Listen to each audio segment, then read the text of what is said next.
Les sièges, par exemple, pèsent 2 fois moins lourd que ceux des modèles sportifs de Renault. Le frein à main est intégré aux étriers plutôt que d'être un système séparé, ce qui permet de gagner 2,5 kg. Même l'autoradio a été spécialement conçu pour être léger.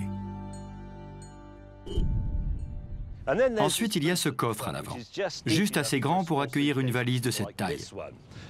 Mais maintenant que j'y pense, mettre la valise dedans va ajouter du poids, donc il vaut mieux directement ranger ses affaires pour le week-end dans le coffre. Le seul problème, c'est qu'il faut sortir de l'hôtel le matin si on veut un pantalon propre.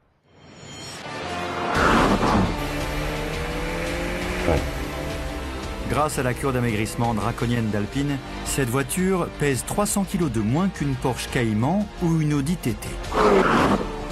Et l'effet est spectaculaire. D'un seul coup, on se fiche un peu de n'avoir qu'un moteur 1,8 litre de 252 chevaux. Cette voiture file comme une flèche.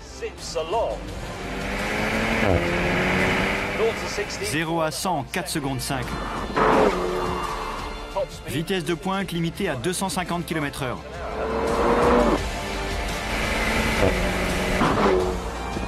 Et quand on arrive dans un virage, on prend conscience de toute son agilité.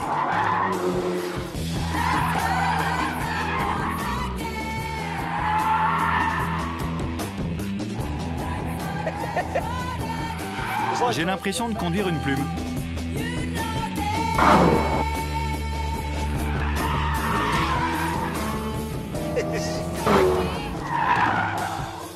On dirait une voiture de dessin animé. Elle devrait être vendue avec des bulles qui disent « Pit, pow, bam ».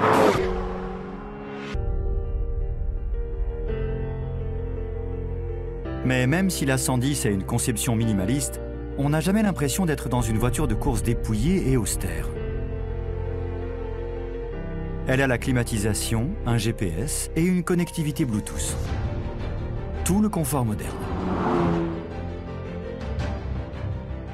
La philosophie alpine de la légèreté est la source qui donne naissance à une cascade de pur plaisir. Un faible poids supprime le besoin de pneus larges pour une meilleure adhérence, ce qui améliore la sensation de conduite.